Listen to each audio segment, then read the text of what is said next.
All right. Welcome to the Tuesday edition of This Week in Drones. I'm really excited to be joined by some great guests today. My name is Joshua. I'm your host. If any of you all are going to be at the Marsec West Conference tomorrow and the next day, definitely hit me up. I'm going to be there talking about port security in Long Beach. Just to give you guys an idea of what we're talking about today, we have some interesting insights into drone contraband and some of the issues it's been causing in prisons, both in the federal and state level, and kind of what are some options prisons have to deal with this, both right now and maybe potentially in the future as the legislation and laws change. I'm really excited, like I said, to be joined by some great guests. Robert, do you want to go ahead and introduce yourself? Absolutely. Hey, thank you guys for having me on today. My name is Robert Sorensen. I retired last year from the Federal Bureau of Prisons. I retired as a special agent in our internal affairs down in Washington, D.C. Prior to that, through my career a little bit, I was our emergency preparedness officer. I was in charge of a lot of our SWAT teams, SORT teams, and I conducted a lot of physical security assessments for a lot of the federal prisons around the country. And one of the main ones that we kind of dealt with was MCC New York. That's right in downtown Manhattan. And crazy stories there. We'll get into it a little bit, and we'll kind of talk about how this kind of piqued my interest into that as well. I'm also the section chair for corrections for the National Tactical Officers Association, the NTOA. So we have some corrections type classes coming on board with them. And I'm also one of their main less lethal instructors. I've been a less lethal instructor with the NTOA since 2012. And so this type of stuff's kind of ingrained in me. And I'm very glad to be here and kind of share a little bit of my stories and kind of the concerns I have in this world. Perfect. Thank you so much for joining, Robert. And Susan, do you want to go ahead and introduce yourself? Sure. So I'm Susan Roberts. I'm grateful to have never been on a federal prison or a state prison or any other kind of prison. Don't have a lot of experience in that field. What I have a lot of experience in is autonomy and aviation. So I started as an engineer back in the day, way back in the day, an automation engineer for oil refineries. I moved to aviation when there was a downturn in the oil industry, and have been doing autonomy for aviation ever since. In 2016, I made the full jump into completely uncrewed aviation and left manned aviation behind. So now I'm sitting as a VP of Strategy and Business Development for Ondas Holdings. And one of our divisions, our Ondas Autonomous Systems division, has autonomous drones that will either monitor and do security surveillance, or we have one called the Iron Drone that we're using in theater overseas today that will actually shoot a net, capture the contraband drone, and bring it down to earth with a parachute. So we can limit the collateral damage, but we can save all that prosecutorial data that might be in that chain.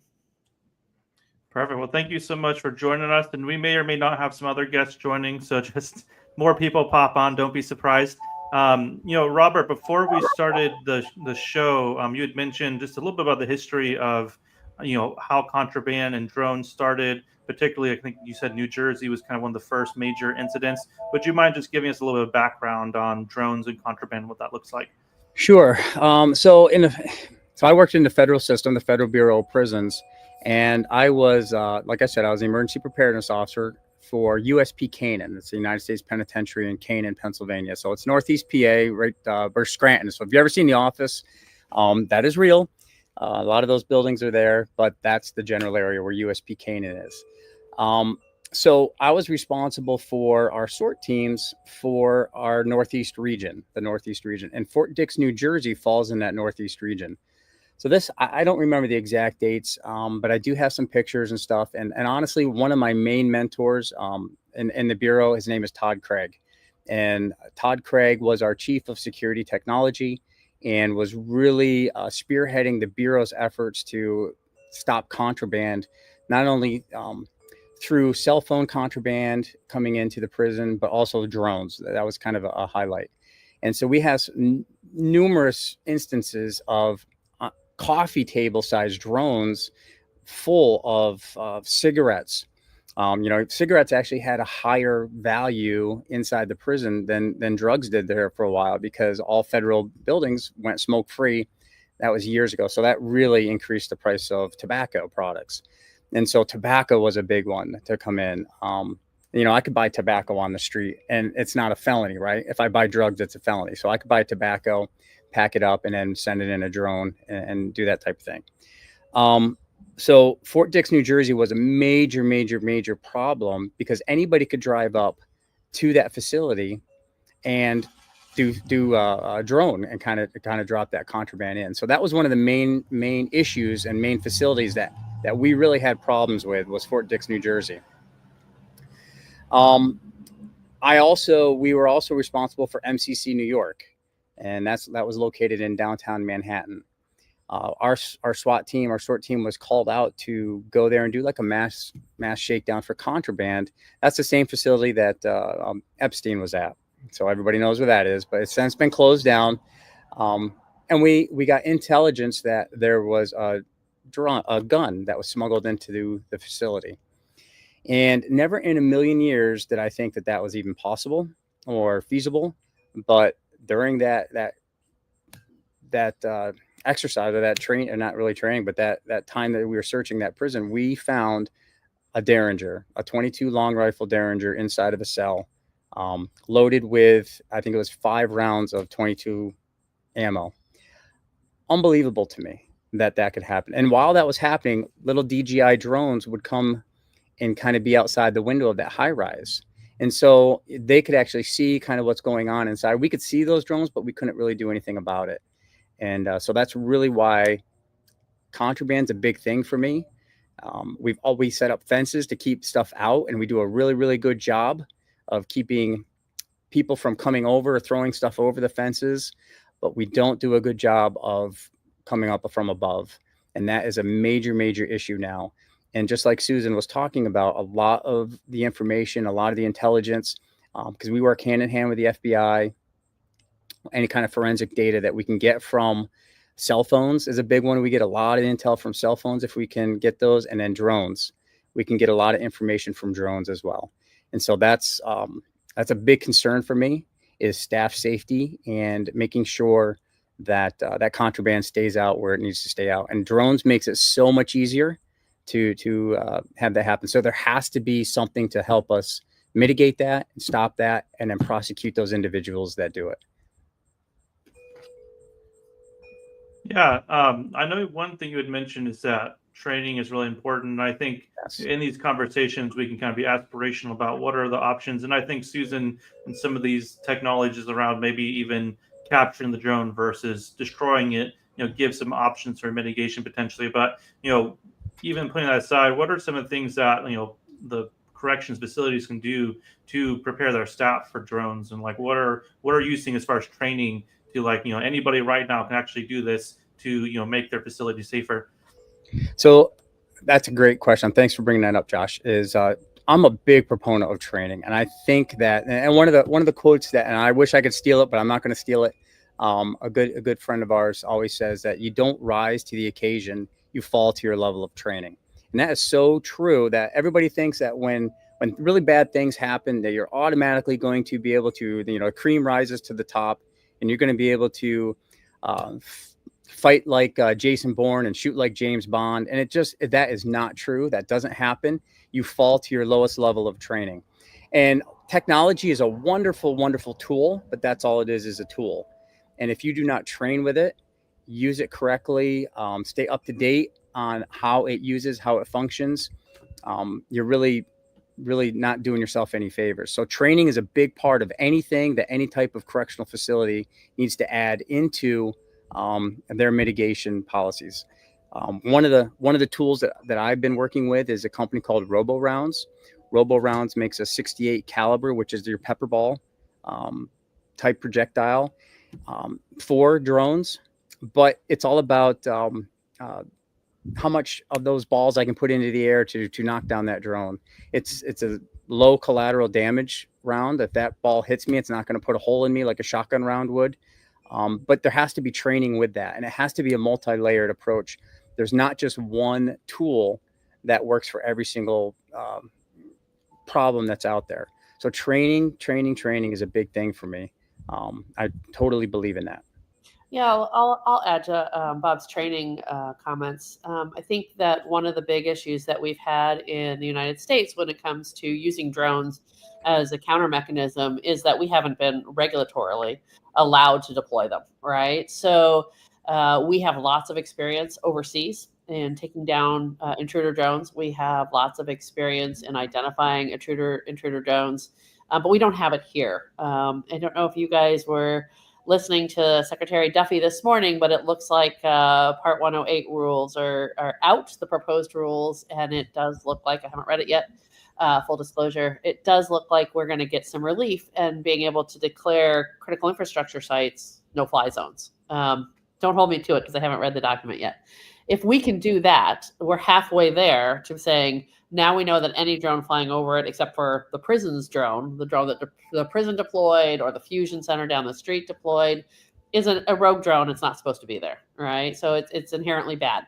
And then to Bob's point about layered approach, we have RF sensors, we have remote ID sensors, we have radar sensors that we can use to really white label which drones are which, who they belong to. We can clear the clutter, so to speak, the electronic clutter out of the picture so that from a situational awareness, we know that when we're shooting down a drone, it's not Grandpa Ted and his little son's, drone that accidentally flew over the prison because it's down the street, right?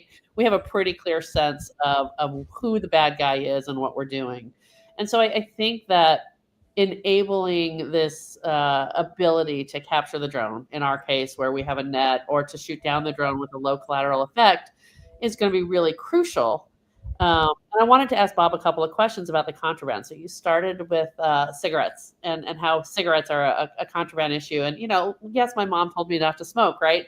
But having not had a great experience with prisons in my life, for me, a cigarette is like, maybe I don't care, right?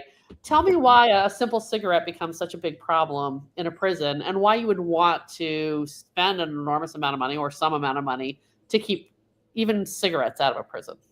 Because it's not the cigarette that's the actual problem. It's the money that gets exchanged. It's the intimidation. It's the indebtedness that the other inmates get. So that just kind of snowballs into violence, extortion, and I might say, Susan, you're gonna bring in 10 pounds of cigarettes for me. If you don't, your family on the streets maybe get A, B, or C, or in the process, you're going to pay me this much money. If you are doing it and you're not giving me a cut of it, you're going to get the same thing. So gangs, that type of stuff is a big, huge problem. We call those ankle biters.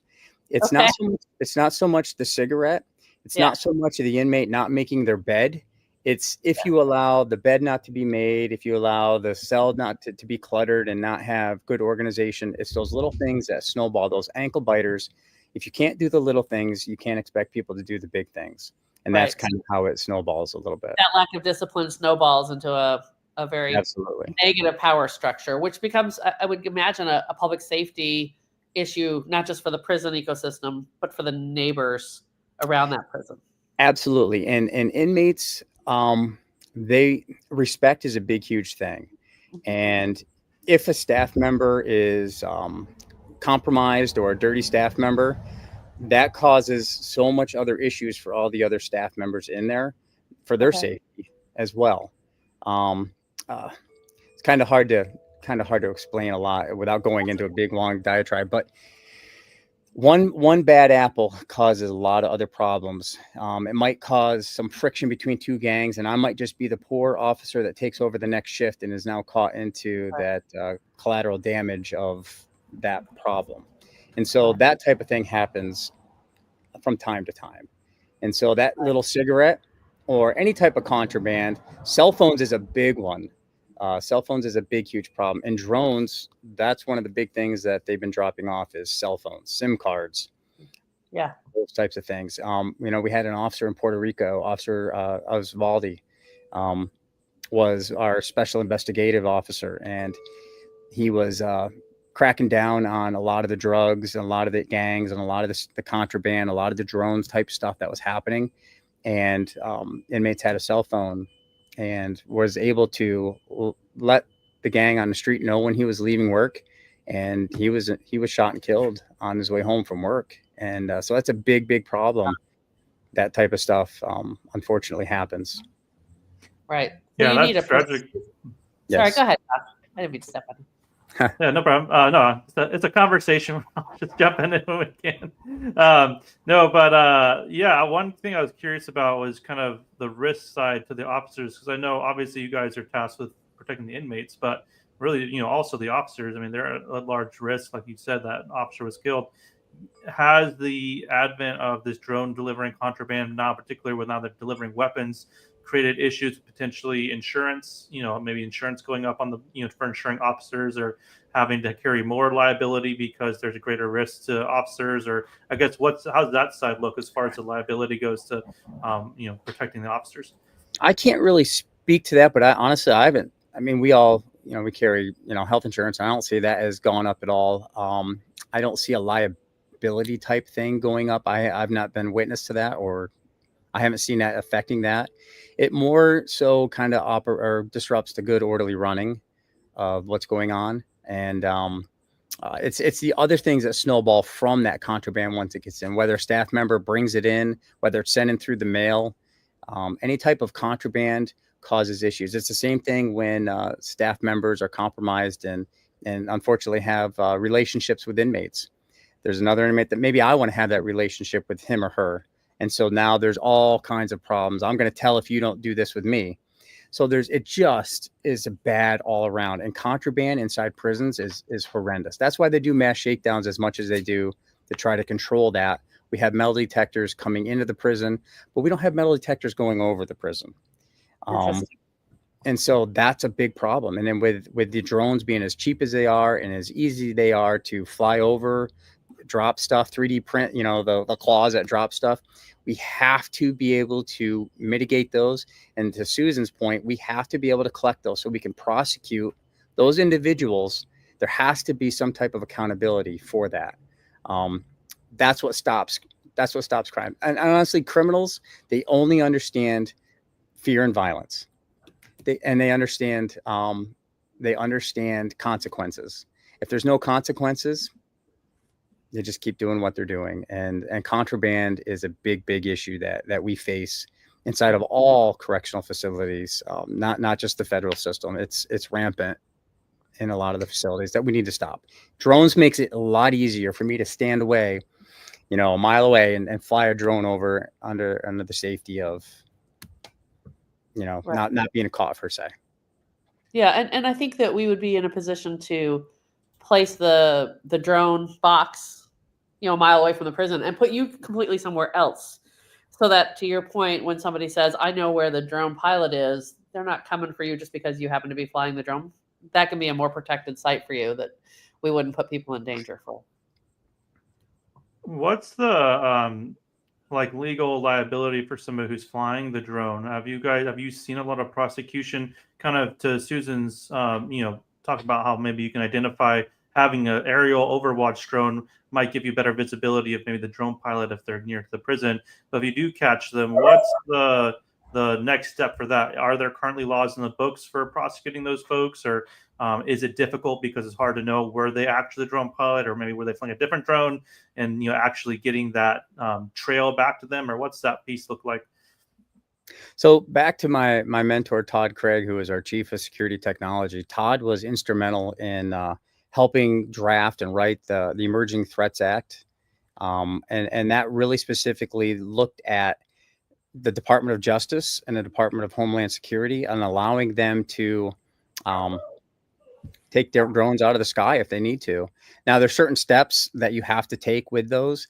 As far as that ever happening that I've ever seen, I have never seen that to this point, not yet. But I think everybody, in my opinion, and this is strictly Bob Sorensen's opinion, it has nothing to do on the Bureau or nothing else, anybody out there. I think people are a little gun shy to do any type of mitigation. I think it's going to take the first somebody shooting down a drone or taking down a drone and then being tested in the legal system to say, yeah, you guys were good to go on it. Then I think you'll see a lot more of that happening. That's my opinion only. Right. I think that, while Ondas doesn't want to be the one to make front page news for taking down an aircraft, I do think that there is an expectation that the Department of Justice is looking very, very closely at this case, and would very much like to see how a project would play out if we had the identification layers. If we said the next time this happens, we actually want to capture the drone, right? Or we actually want to shoot down the drone. I think they'd be interested to see that in a very specified sandbox, right, where they could play that out. I know there's an ongoing prosecution of somebody with a drone being in the wrong place, being over a prison, plenty of identification data to say who it was that was flying over the prison, and other evidence to link them to doing bad things on that prison. That's in its early stages, right?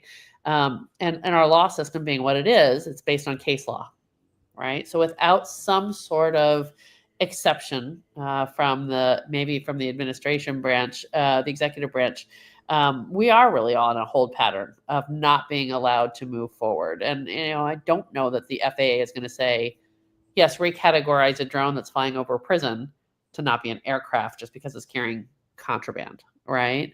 I know we were talking to Brandon Youngblood last week about whether or not the stand your ground laws could apply, right? Mm-hmm. And I think what we as a drone industry would like is I'd rather not be on the defensive, right? I'd rather not have to defend my action of what I did. I'd rather say I'm here, I'm partnering with the Federal Bureau of Prisons, or I'm partnering with a state prison facility, and I'm doing the right thing.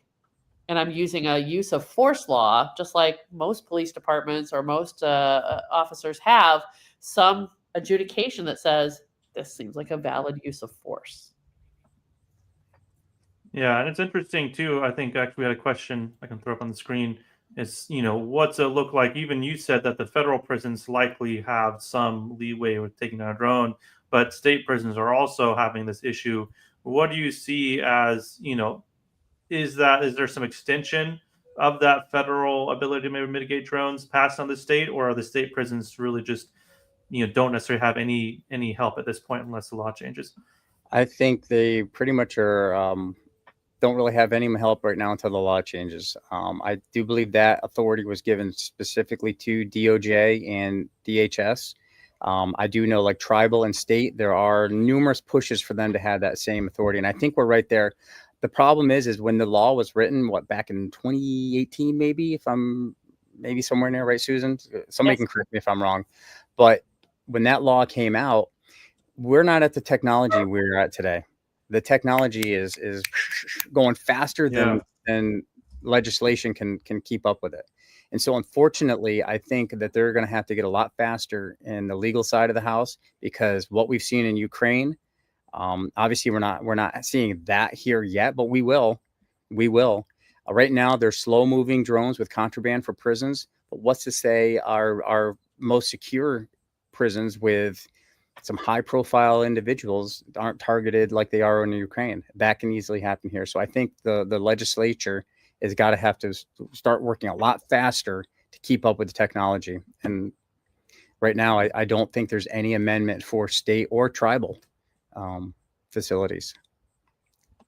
No, I think there's some opportunities. There's a counter UAS legislation and an NDAA legislation that are going through now, or when they're back in session. And I think there would be an opportunity to put an amendment on either of those legislations to, expand the capabilities. I think that might get expanded through a pilot program or something in that case. And going back to the federal law, it doesn't feel like that federal law has really emboldened people to go use that authority, right? So if you're Bob and somebody says, well, Bob, you work for the DHS now, you have the authority to shoot down a drone, here's the trigger. When you feel ready, you go ahead and push that button. Bob's kind of going to look around and say,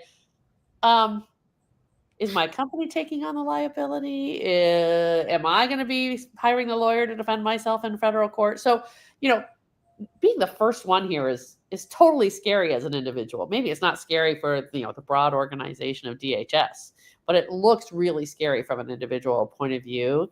And I think you just need some specific language. I think it falls back to training. Honestly, it falls back to training the officers what they can and can't do.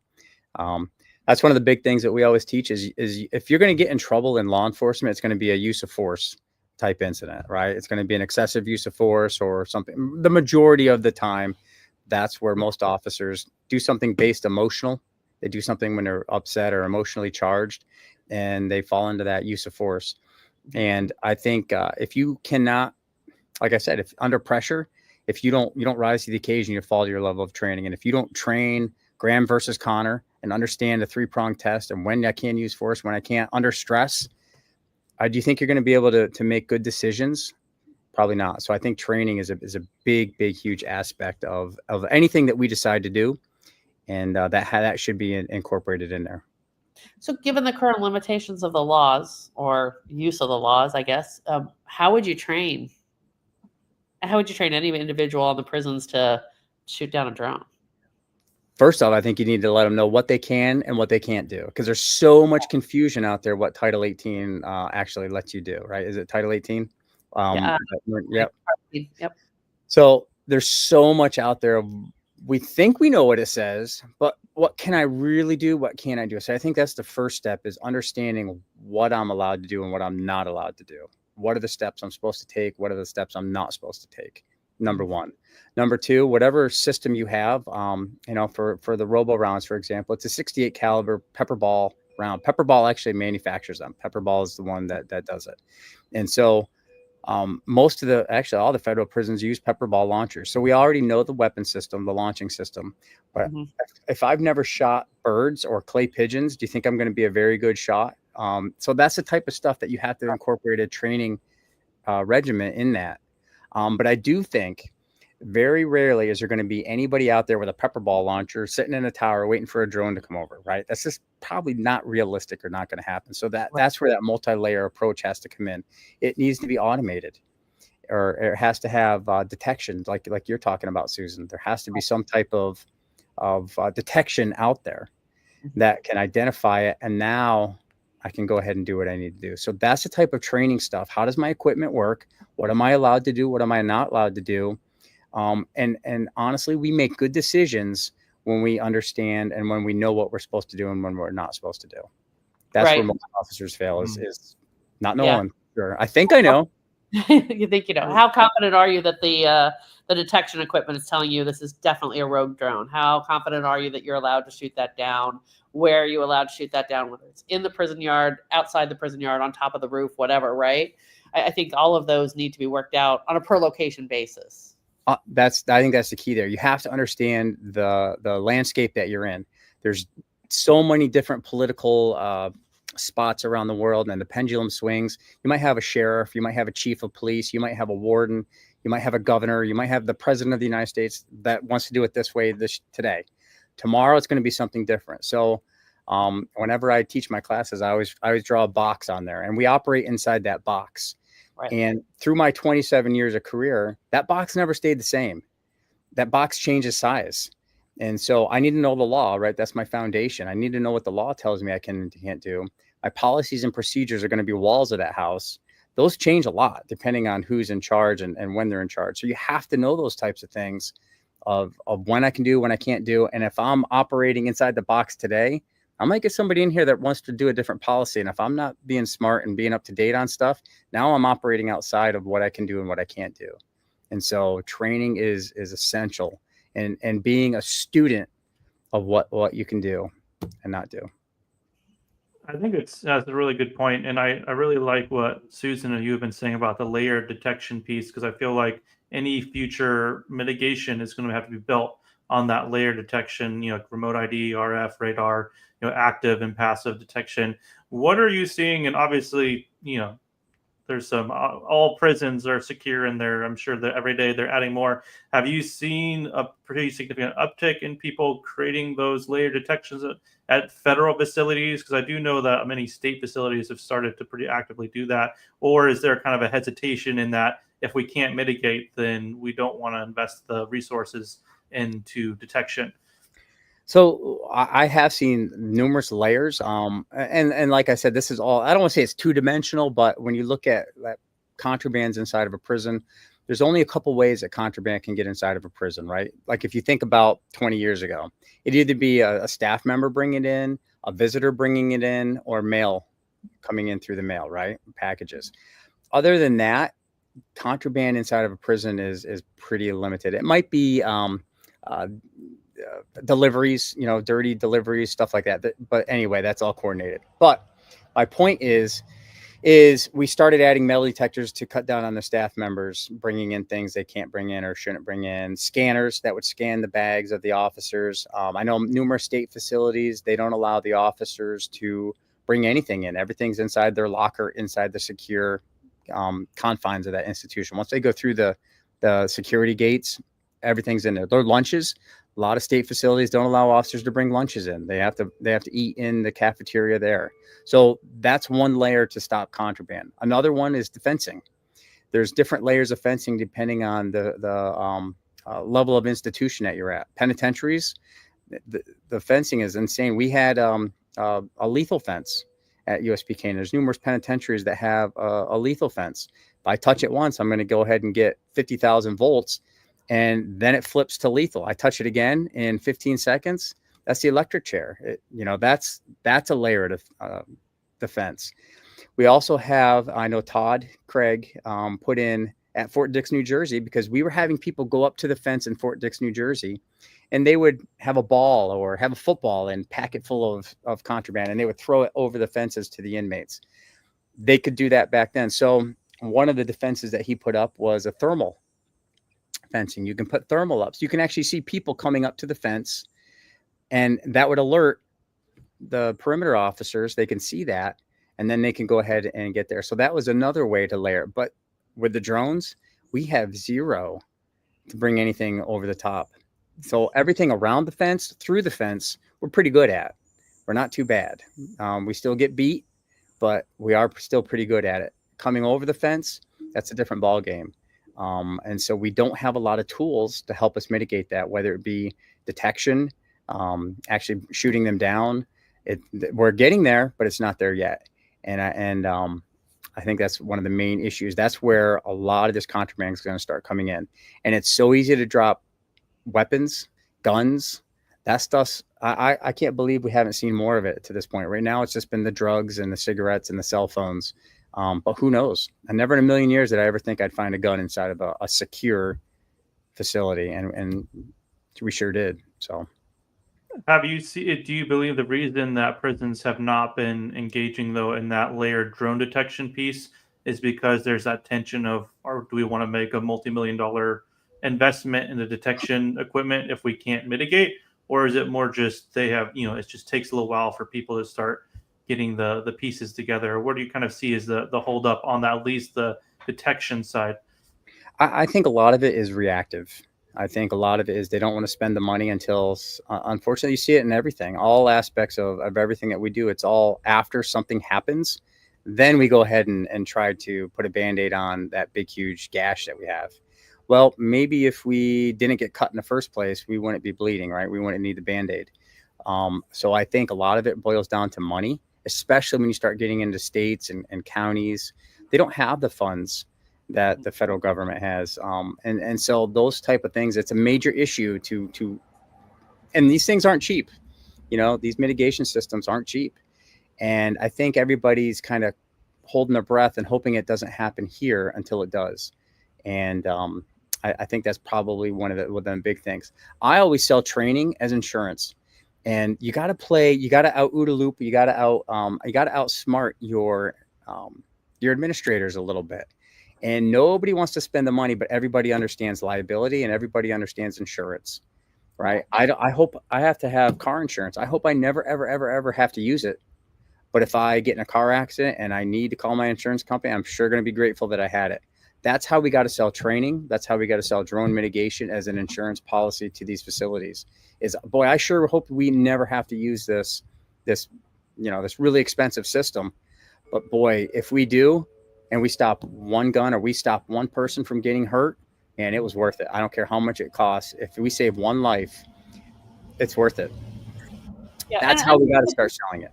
I think the data is relatively new, right, and not widely distributed. I was reading an article yesterday about UK prisons.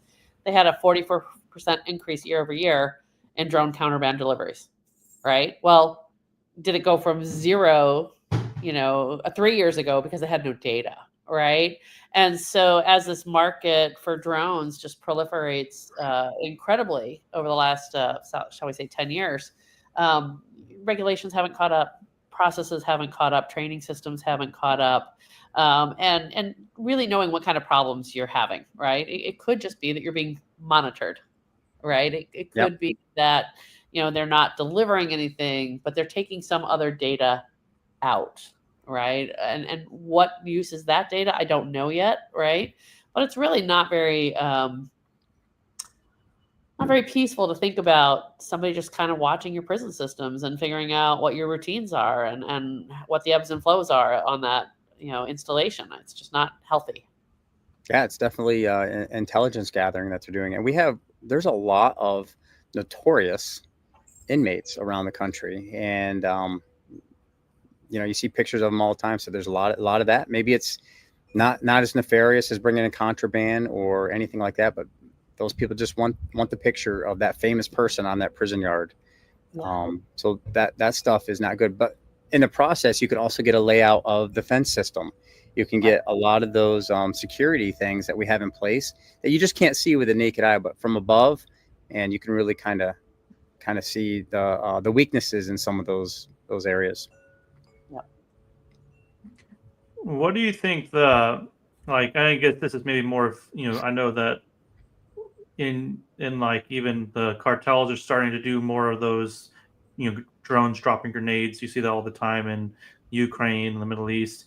Is there a concern that, you might start seeing some of that in these prisons where you might have a targeted assassination of a rival, gang leader or things like that, or maybe a retribution against guards? I know you already said that, those guys were able to, send their fellow gang members to kill the guard when you left the facility. But it seems like with drones, you could just do it while they're at the facility and maybe kill a few people while you're at it. Is that something that you think is possible at this point, or do you think it's kind of down the road that sort of situation could come up? It's not only possible, it's happened. Not maybe on a prison system. I was doing some work back in the early 2010 timeframe. That work involved something that caused the FBI to think maybe we should go brief her on the risks she's taking when she goes over to this country. And one of those risks were, I want you to watch a couple of these videos of what people are using drones for, right? And we were astounded that the off-purpose, off-brand usage of drones was advancing so quickly. And they were putting grenades on, they were putting bombs on. They would fly a drone over somebody's head, have that person, pop up and look up, and then fly the second drone in with something really bad on it, right? So, the prisons are a test case because they have those high-profile people, they have other things going on. But if we look at the other soft targets in the United States that have had active shooters or other bad things happening, there's no reason to believe that it would be somebody walking in as an active shooter versus flying in as an active shooter where they're far away from the drone. And that's the scary future that I think is probably here now. We just haven't seen it yet. Yeah, I definitely think it's on its way as well. I think the Ukraine has been a university for this type of thinking, and I think you're going to see those type of tactics and those type of things here. We do a lot of high risk escorts. We take inmates out to medical appointments, court appointments, those type of things. That is probably the most vulnerable that officers are at when they take an inmate out. And if you have a drone to be able to monitor paths and set up roadblocks, it's such an advantage to have that point of view. So that's another aspect that we worry about. Not so much contraband, all the time, but that is a problem. I think you're going to see a lot of those things start happening here. I was just reading about drones being over in Ukraine, just on the side of the road. And when the soldiers were walking by, they'd pop up and then they'd kamikaze them. So that's just a different type of IED. And I think, unfortunately, that stuff's going to find its way here in our country. And I hope we're ready for it. Yeah, and I thought what something you said was really interesting, where you were saying that from a prison perspective, it's that insurance, that liability piece that really pushes them, and that's the best way to engage them.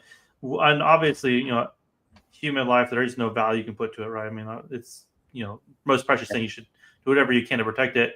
From a prison's perspective, is there a certain, like, let's just say it's not deadly, but like a drone, delivering contraband for malfunctions, falls, hits an officer, they're not killed, but maybe they're just injured and have to leave work. What's the cost to a prison, or is that, what would be that liability for them at that point that might, push them to start looking at some of those mitigation or detection pieces?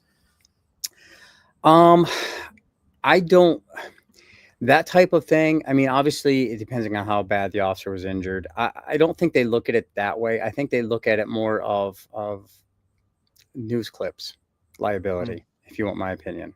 I don't think, they can pay workers' comp. They all those insurances are set up to do that type of thing. It's the bad press. It's the, oh, look at this prison being inundated. I think that's the type of liability, that's the type of insurance that they don't want. Like Susan said earlier, nobody wants to be the first one to be in the newspaper and the news about, oh, hey, we tried this or we did this. It's the same thing when you have anything bad happen. You don't want to be that agency or that department that had something happen and be splashed all over the news. I think that's the liability that they would really look at. So insurance policy per se would be, let's do the things we can do to mitigate that. It's not going to be perfect. There's not a one solution to solve all problems, right? It has to be that layered, like we've been discussing over and over and over. We have to detect, we have to mitigate it. We have to be able to either down the drone or get it somehow and be able to collect the data and evidence from that and then prosecute.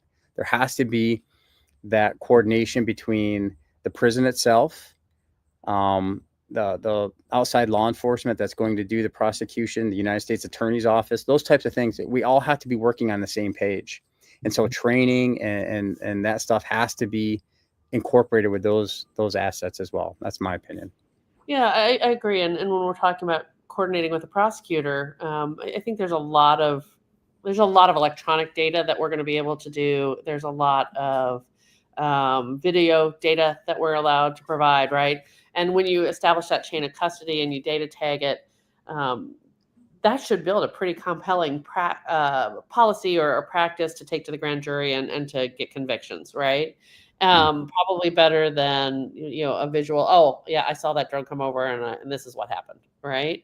So being able to really hold people accountable for bringing the drones over, and I get it. And maybe it's just the guy that got paid $10,000 on the side to have a side hustle, right? Because he happened to live near the prison and it's easy to get a drone. But maybe it is somebody who's a coordinated gang member who's, deeply embedded in something, who happens to be low man on the totem pole, right? But starting at the low end and getting some of those prosecutions and making some RICO cases, it'd be fantastic if we could see that in the next several years. Yeah, there was a couple cases, actually. There was one that I'm aware of. This was before I retired. Our security technology guys were working with DEA down on the border, and they actually got a drone and was able to trace the data through that drone, the GPS location, to 2 other facilities around the country. So that drone was used to fly over a couple different federal facilities, prisons.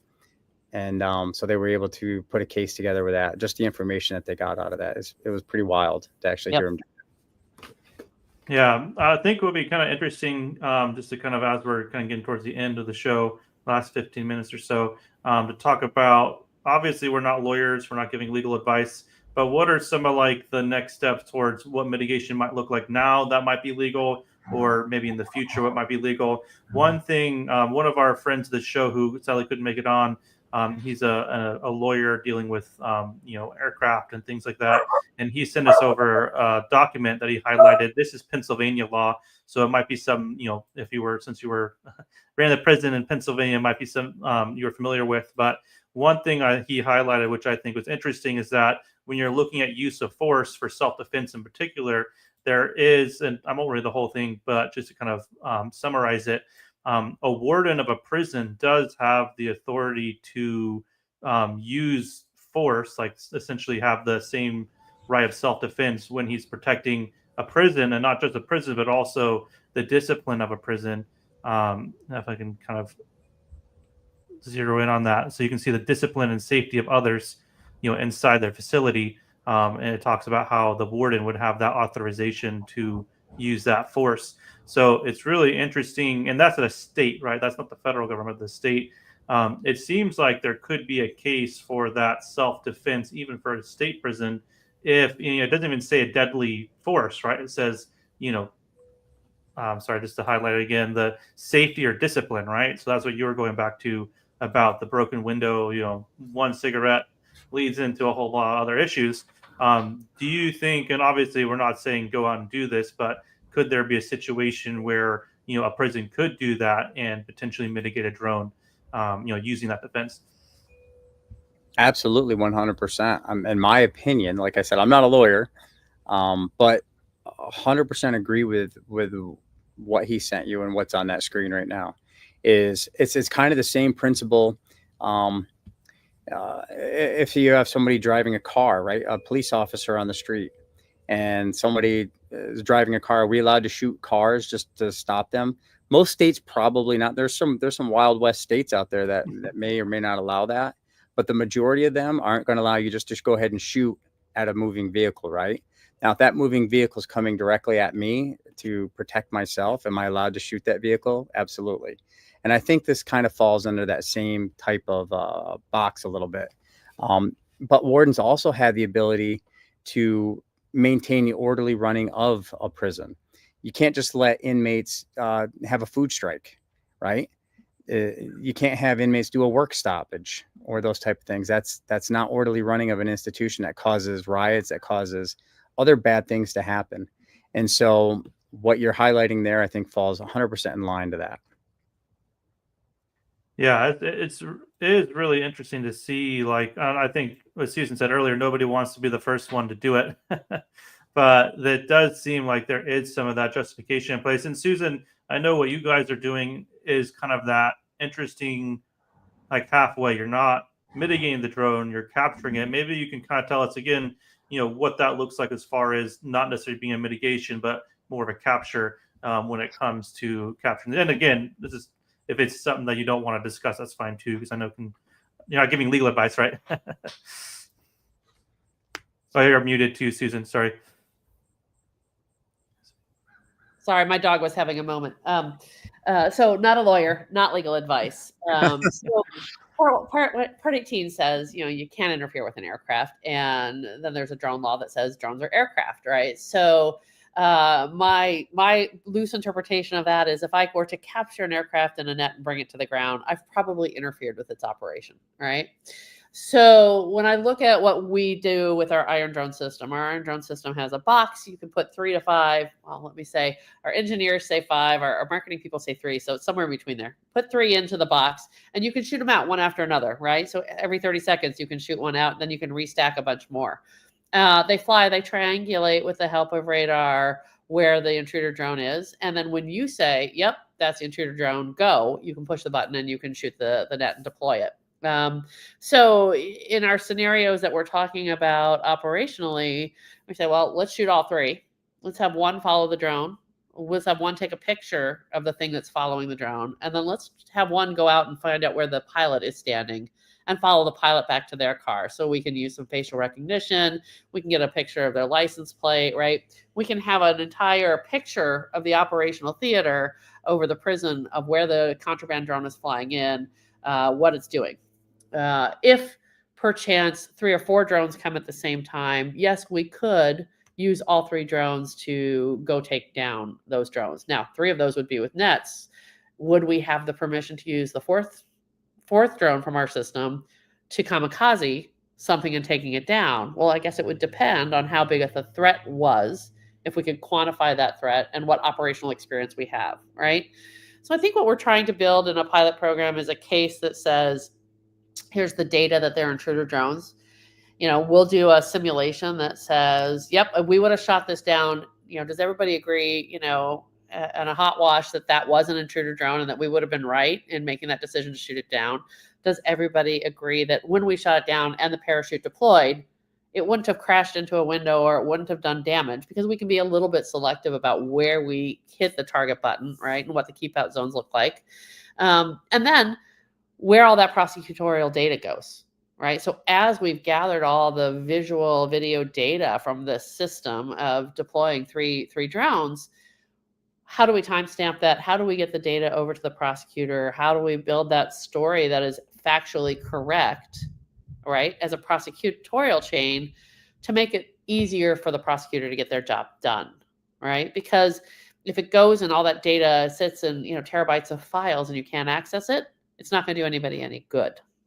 So we have a few things to solve operationally. We don't have to solve how to shoot down a drone. We know how to do that very well. We've been very effective at doing that.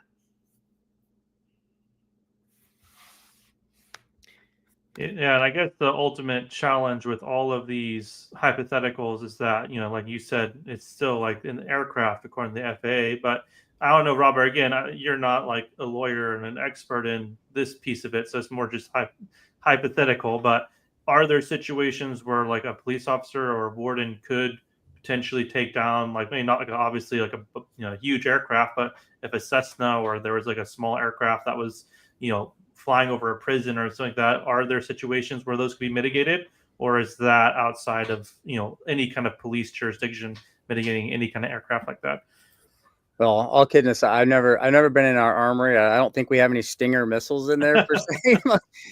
As Sure, far yeah. as, but there with a shoulder-mounted Stinger. No, I don't think we have anything capable of taking down any of that type of stuff. But there's been occasions where we've had helicopters fly over. I started at USP Allenwood right in the center of Pennsylvania, and that's a maximum security. And we've had instances of Cessnas flying over, and we've had helicopters flying over to try to kind of see who's out there. I remember being directed as a lowly officer back then to get the tail number, and then we would report that to the FAA, and we report it, and then we'd kind of track it from there.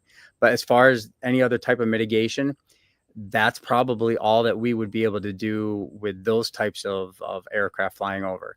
I do believe with drones, we have the authority to do that with that Emerging Threats Act.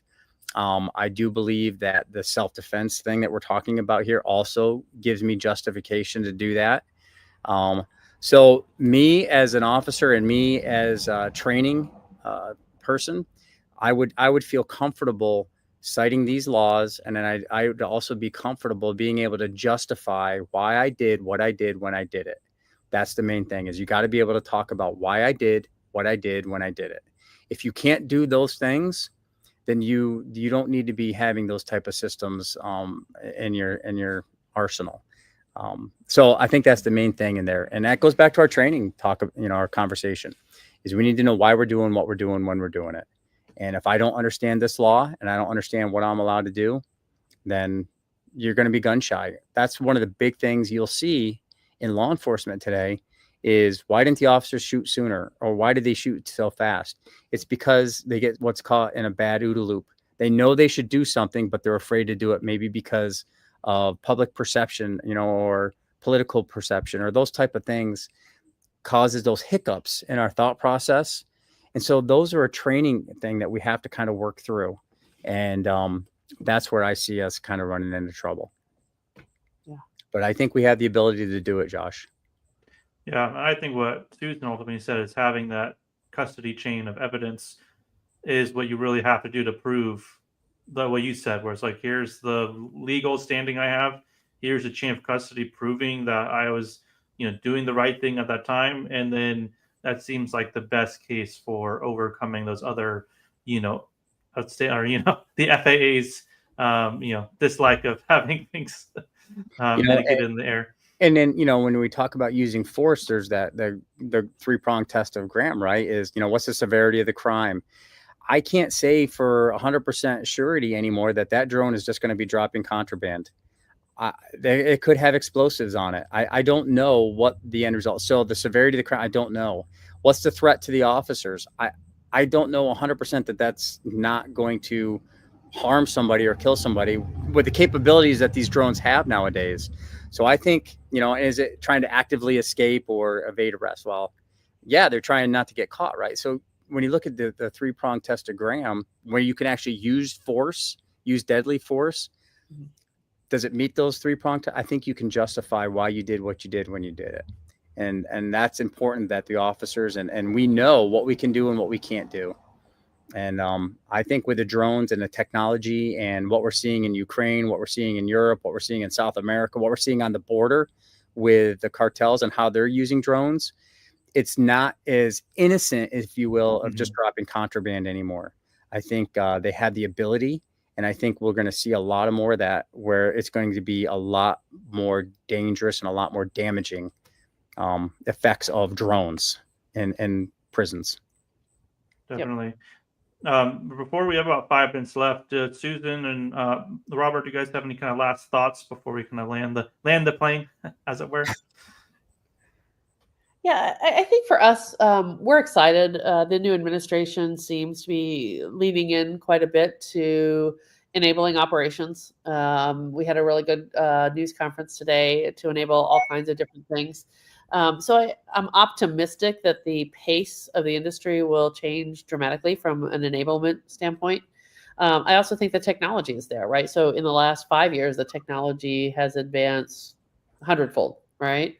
And so the real case scenarios of using the technology to prevent contraband, I think becomes the easy part per se, right? And now it is just a matter of implementation. Yeah, I agree with Susan. I think I think we're there. I think we need to be a little bit more proactive instead of reactive. And I do think with the current administration is they are they actually see this Golden Dome. I think this is part of that. I think this kind of falls into that whole Golden Dome type conversation where this is an asset that needs to be protected.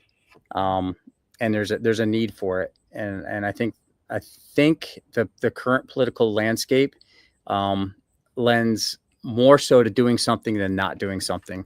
So I think the timing right now is probably the right time to start looking at a lot of these technologies and start talking about this more forcefully to those people that have have the ears and the ability to do something. So I do think we need to bring it to the forefront and talk about it more. I don't know if this is something either of you know, but could there be a situation where prisons or other critical infrastructure could get access to the Golden Dome funding if they are creating that low-level airspace awareness, or is that a possibility? I say yeah, but I don't know for sure. Sure, I'll take any money. Yeah, absolutely, right. I mean, I think you could make a case for it, but I don't know for sure. I don't know the ins and outs of exactly what's in that whole proposal that they're doing and stuff like that. But I think there's definitely a case that can be made for it. Yeah, I would agree that I think the Golden Dome was Homeland Protection. I don't know what the prioritization stack is for that Homeland Protection, right? You can think about power grids, you can think about data centers, you can think about prisons, right? And so where that falls and who's going to get the funding might be a better question than if you're eligible. I think you're probably eligible. I'm just not sure you're going to be up on the chain, right? I will say from a Golden Dome, Iron Dome perspective, our system does do that work overseas. And what we found was that, the missile defense systems that we have in Europe work quite well for other missiles. But what was getting missed were the things that were skimming right over the fence line, right? Just above that visual where they come up and over and they're in automatically. And we found that we're very effective at that. So from a drone flight path perspective, we'll be able to catch the drones that are kind of flying high and coming in, or kind of cruising over the landscape and then coming up over a fence line. That's awesome. Well, I really appreciate you both jumping on today, and feel free to stay on after we end the stream. But yeah, no, I think Robert and Susan, you both brought really valuable perspectives, and I think that obviously nobody wants to be the first, but if anybody wants to try it out, hopefully you can have some tools to do it wisely. Definitely don't just shoot a drone out of the sky and be like, oh, it's self-defense. I mean, there's a very process around layer detection, making sure you have the law on your side before you do anything. So yeah, definitely don't do that. And if you are looking to try to push that boundary, do it in the right way. Nicely said, Joshua. All right, everybody, great having you on the show. Tune in Thursday for David's show and next Tuesday for my show. Have a great rest of your day. Thanks, guys. Thanks, guys. Yeah, and you guys